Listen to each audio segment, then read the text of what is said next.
Sección 3. Anemias hemolíticas. Capítulo 457. Definiciones y clasificación de las anemias hemolíticas. La hemólisis se define como la destrucción prematura de los eritrocitos, menor vida de los mismos. Si la velocidad de destrucción supera la capacidad de la médula ósea para producir hematíes, la consecuencia será una anemia.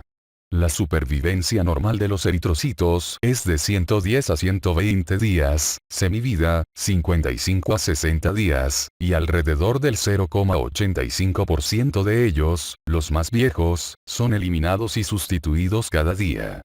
Cuando ocurre una hemólisis, la supervivencia eritrocitaria se acorta, el recuento eritrocitario disminuye, la eritropoyetina aumenta y la estimulación de la actividad de la médula ósea se traduce en una elevación de la producción de eritrocitos y se refleja en el aumento del porcentaje de reticulocitos en sangre periférica. Por tanto, cuando se encuentre una elevación del recuento reticulocitario, deberá sospecharse que la causa de la anemia es una hemólisis.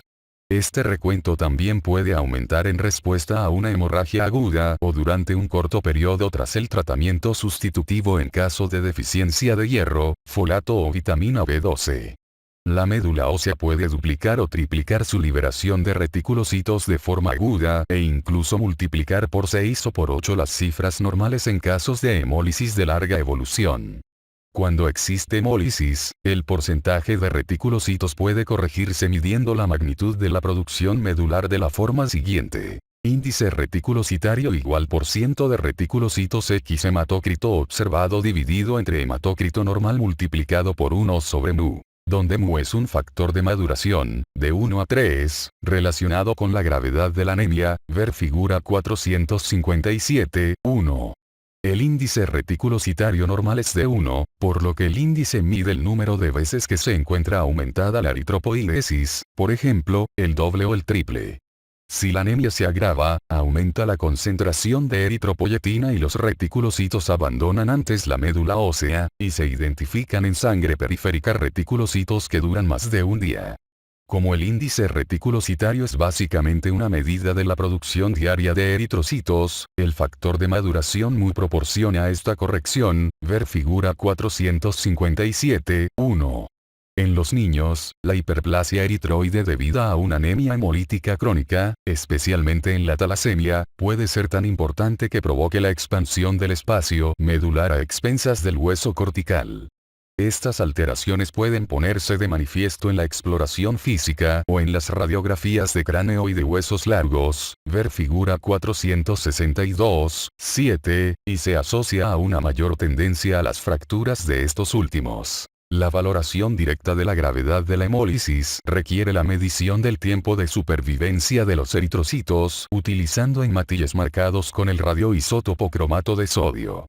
La semivida normal de los eritrocitos marcados con cromo 51 es de 25 a 35 días, inferior a la semivida previsible de 55 a 60 días, porque el cromo 51 sale de los eritrocitos marcados en una proporción de alrededor del 1% al día. Las técnicas que miden la supervivencia eritrocitaria utilizando eritrocitos marcados con biotina no requieren el uso de isótopos. La degradación exagerada de la hemoglobina conlleva un aumento de la excreción biliar de derivados del pigmento hemo, con aumento del urobilinógeno urinario y fecal, figura 457, 2. Los niños con hemólisis crónica pueden desarrollar cálculos de bilirrubinato cálcico ya a la edad de 4 años. También la elevación de la bilirrubina indirecta y de la lactato deshidrogenasa puede acompañar a la hemólisis. Durante la hemólisis se alteran 3 proteínas plasmáticas fijadoras del grupo hemo, ver figura 457, 2. La hemoglobina se une a la aptoglobina y a la hemopexina, y las dos se eliminan con mayor rapidez una vez conjugadas, por lo que sus concentraciones plasmáticas disminuyen. El hemo oxidado se une a la albúmina para formar metemalbúmina, cuya concentración aumenta en el plasma. Cuando se supera la capacidad de captación de estas moléculas, aparece hemoglobina libre en el plasma y, si se deja que los eritrocitos sedimenten en un tubo capilar de hematócrito, aparecerá un color rosa. La presencia de hemoglobina libre en el plasma es una prueba concluyente de hemólisis intravascular. La hemoglobina libre se disocia en dímeros que se filtran a través del riñón. Cuando se supera la capacidad de reabsorción tubular de los riñones para la hemoglobina, aparece hemoglobina libre en la orina. Incluso en ausencia de hemoglobinuria, puede haber pérdida de hierro por reabsorción de la hemoglobina y descamación de las células del epitelio renal en las que el hierro se almacena en forma de hemosiderina. En casos de hemólisis intravascular crónica, la pérdida de hierro puede dar lugar a una deficiencia de hierro. Cuando la hemoglobina se degrada, se rompe un puente alfa-meteno del tetrapirrol cíclico de la molécula de hemo, con liberación de monóxido de carbono, ver figura 457.2. La cantidad de monóxido de carbono existente en la sangre o en el aire expirado proporciona una medida dinámica de la magnitud de la hemólisis. La medición del monóxido de carbono teleexpiratorio no se encuentra disponible en la mayoría de los laboratorios clínicos como medida de hemólisis. El hematócrito depende de la gravedad de la hemólisis y de la respuesta eritropoyética. El acortamiento de la esperanza de vida de los eritrocitos y el aumento de su producción suponen una marcada tendencia al desarrollo de crisis aplásicas o hipoplásicas, caracterizadas por insuficiencia eritroide de la médula ósea con reticulocitopenia, acompañada de una rápida reducción de la hemoglobina y del hematócrito hasta valores extraordinariamente bajos. La causa más frecuente de crisis aplásicas es la infección por el parvovirus B19, que tiene tropismo por los eritrocitos, ver capítulos 251 y 450. Las crisis aplásicas pueden producir una disminución muy rápida del hematócrito que pone en peligro la vida del paciente y que suele durar de 10 a 14 días.